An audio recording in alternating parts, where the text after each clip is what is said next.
ಎಲ್ಲರಿಗೂ ನಮಸ್ಕಾರ.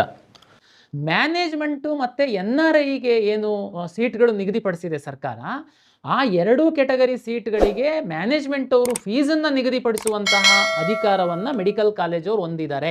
ಆದರೆ ನೇರವಾಗಿ ಅಡ್ಮಿಷನ್ ಮಾಡಿಕೊಳ್ಳುವಂಥ ಅಧಿಕಾರವನ್ನು ಅವರು ಹೊಂದಿಲ್ಲ. ದಯಮಾಡಿ ಅರ್ಥ ಮಾಡ್ಕೊಳ್ಳಿ. ಸುಪ್ರೀಂ ಕೋರ್ಟ್ ಆದೇಶ ಮತ್ತು ಸರ್ಕಾರದ ಒಂದು ಆದೇಶದಂತೆ 100% ಸೀಟ್ಗಳು ಕರ್ನಾಟಕ ಪರೀಕ್ಷಾ ಪ್ರಾಧಿಕಾರದ ಮುಖಾಂತರವೇ ಹಂಚಿಕೆ ಆಗುವಂಥದ್ದು.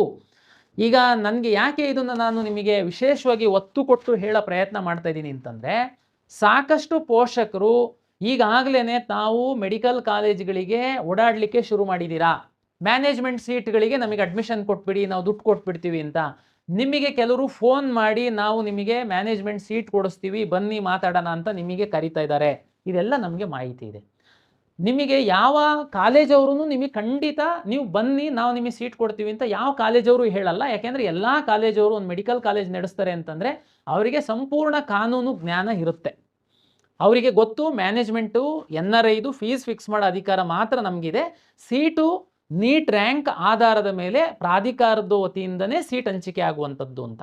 ಆದರೆ ಮಧ್ಯವರ್ತಿಗಳು ನಾವು ನಿಮಗೆ ಸೀಟ್ ಕೊಡಿಸ್ತೀವಿ, ಬನ್ನಿ ಮಾತಾಡಿ, ನಿಮಗೆ ಇಷ್ಟು ರಿಯಾಯಿತಿ ಕೊಡ್ತೀವಿ, ದಯಮಾಡಿ ನಂಬೇಡಿ.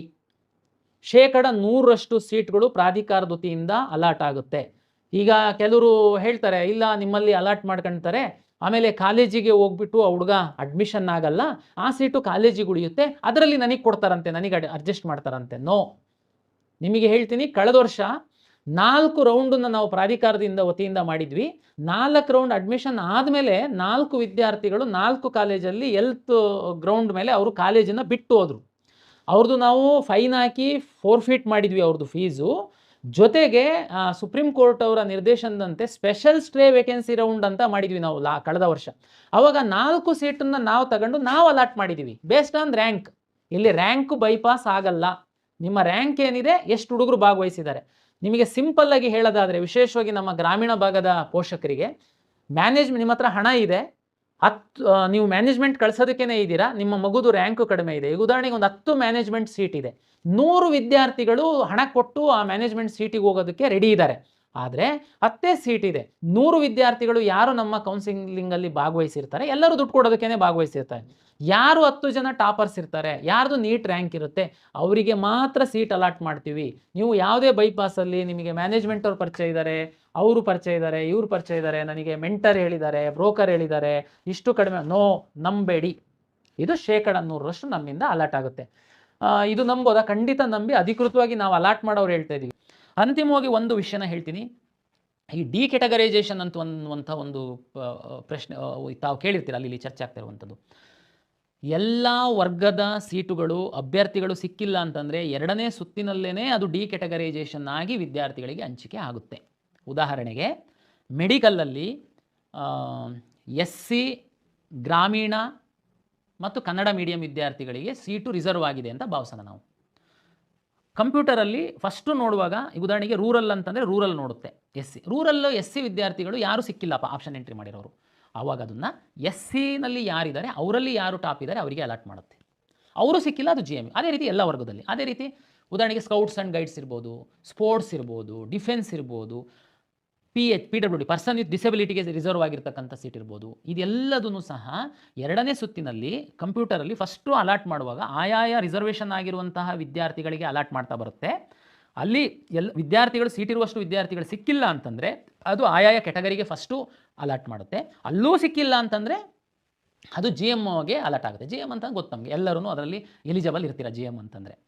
ಈ ರೀತಿ ಒಂದು ಪ್ರಕ್ರಿಯೆ ಆಗಿ ಮ್ಯಾಕ್ಸಿಮಮ್ ಸೀಟ್ಸು ನಾವು 2ನೇ ಸುತ್ತಿನಲ್ಲೇ ಹಂಚಿಕೆ ಮಾಡಿ ಕಳಿಸುವಂಥದ್ರಿಂದ ಮಾಪಪ್ ರೌಂಡ್ ಅಥವಾ 3ನೇ ಸುತ್ತಿಗೆ ಆದಷ್ಟು ಕಡಿಮೆ ಸೀಟ್ಗಳು ಹಂಚಿಕೆ ಆಗುವಂಥದ್ದು ನಾವು ವ್ಯವಸ್ಥೆ ಮಾಡ್ಕೊಳ್ತೇವೆ. ಅಂದರೆ ಇದು ನಮ್ಗೆ ಗೊತ್ತಿರುವಂತೆ 2ನೇ ಸುತ್ತಿನಲ್ಲಿ ಡಿ ಕೆಟಗರೈಸೇಷನ್ನೇ ಆಗಿಬಿಡುತ್ತೆ, ಸುಮಾರು ಕನ್ವರ್ಟ್ ಆಗುತ್ತೆ ಒಂದು.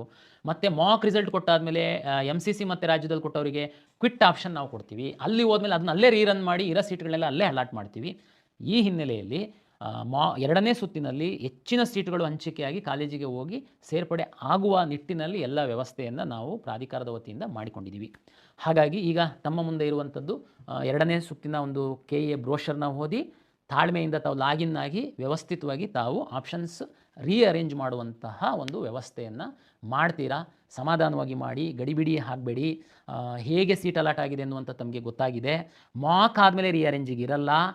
ಹಾಗಾಗಿ ನಮ್ಮ ಆಪ್ಷನ್ ಎಂಟ್ರಿ ಎರಡನೇ ಸುತ್ತಿನ ಆಪ್ಷನ್ ಎಂಟ್ರಿ ಲಾಸ್ಟ್ ಡೇಟ್ ಏನಿದೆ ಅದರ ಒಳಗಡೆ ತಾವು ಯಾವ ರೀತಿ ವ್ಯವಸ್ಥಿತವಾಗಿ ಮಾಡಬೇಕು, ಫಸ್ಟ್ ರೌಂಡಲ್ಲಿ ಏನು ಕಟ್ ಆಫ್ ಇದೆ, MCC ನಲ್ಲಿ ಏನು ಕಟ್ ಆಫ್ ಇದೆ, ವರ್ಚುವಲ್ ವೇಕೆನ್ಸಿನ ಏನಿದೆ, ಎಷ್ಟು ವಿದ್ಯಾರ್ಥಿಗಳು ಚಾಯ್ಸ್ 2 ತೆಗೆದುಕೊಂಡಿದ್ದಾರೆ, ಇದೆಲ್ಲದನ್ನು ಒಂದು ತಾವು ಅಸೆಸ್ ಮಾಡಿ ತಾವು ಆಪ್ಷನ್ ರೀಅರೇಂಜನ್ನು ಮಾಡ್ತೀರಾ ಅಂತೇಳಿ ನಾನು ಭಾವಿಸಿದ್ದೀನಿ. ಇಲ್ಲಿವರೆಗೆ ತಾವು ಸಂಪೂರ್ಣವಾಗಿ ಸಹಕಾರವನ್ನು ನೀಡಿದ್ದೀರಾ. ಹಾಗಾಗಿ ಇನ್ಮುಂದೆ ಸಹ ತಾವು ಸಹಕಾರ ನೀಡಬೇಕು. ದಯಮಾಡಿ ಮತ್ತೊಮ್ಮೆ ನಾನು ವಿನಂತಿ ಮಾಡುವಂಥದ್ದು, KEA ಅವರು ಏನು ನಾವು ಪಬ್ಲಿಷ್ ಮಾಡುವಂತಹ ಟೈಮ್ ಟೇಬಲ್ಗೆ ದಯಮಾಡಿ ತಾವು ಬದ್ಧರಾಗಿರಬೇಕು ಅಂತೇಳಿ ವಿನಂತಿಯನ್ನು ಮಾಡಿಕೊಳ್ತಾ ತಮಗೆಲ್ಲರಿಗೆ ಎರಡನೇ ಸುತ್ತಿಗೆ ಸ್ವಾಗತಿಸ್ತಾ ತಮ್ಮೆಲ್ಲರಿಗೆ ಮತ್ತೊಮ್ಮೆ ಕರ್ನಾಟಕ ಪರೀಕ್ಷಾ ಪ್ರಾಧಿಕಾರದ ವತಿಯಿಂದ ನಮಸ್ಕಾರಗಳು.